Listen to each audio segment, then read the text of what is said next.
सुवर्णपुर जिल्लारू प्रथम थर पुरी को गला रथ निर्माण ପାଇଁ काठ।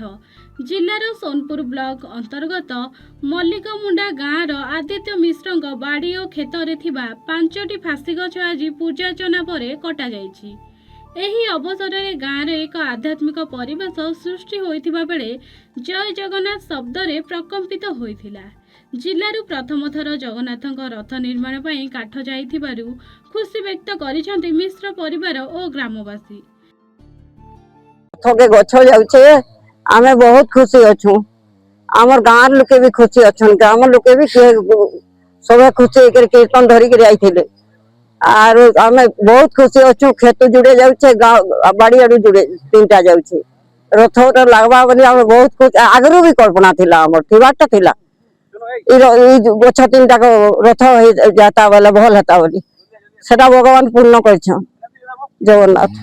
ना मैं बहुत खुशी होछु आ एटा हमर स्वप्न थिला जेंटा कि साकार होचे। बहुत दिन हमें कल्पना करथनु जे हमर गाँव रो किछि काठ जिबा ओ दारू ब्रह्मंकर रथ निर्माण पई सेटा काम आगा बोली तो आमे बहुत खुशी होछु। आ खाली आमे नहीं हमर गाँव लोक पूरा सोनपुर टाउन खुशी होछु। आई सकाले कीर्तन्य माने आसिगिरी घरे पूजा करा हला, कीर्तन्य करा हला ओ गछ कटा हला आ हम बाड़ी रो 3टा गछ आ हम खेतर 2टा गछ कटा हिची आ एक गछर बाही माने सेटा कि चका हिसाब रे बड़ दांडरे सेटा कार्यालय रे काम आबो तो सेटा हम पे बहुत खुशी रो कथा आ एटा भगवान मणिमा को डोरी लागला सेटा एटा संपूर्ण हो पाला। धन्यवाद। काठ हमर सोनपुर डिस्ट्रिक्ट रो हम गाँ रो हमर खड़ा रो आमे 5टा गछ एटा देबुछु रथ तयारी पय जेंटा कि हमर सोनपुर जिल्ला रे एटा सर्वप्रथम आज पूर्व कौन थर काठ इनु नहीं जाइए इथर प्रथम थर काठ जाऊे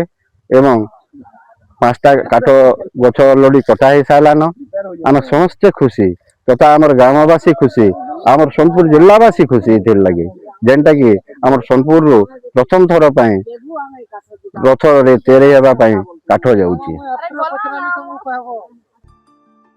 सुवर्णपुर जिल्लारू देवानंद मेल्ली रिपोर्ट A1 ओडिशा।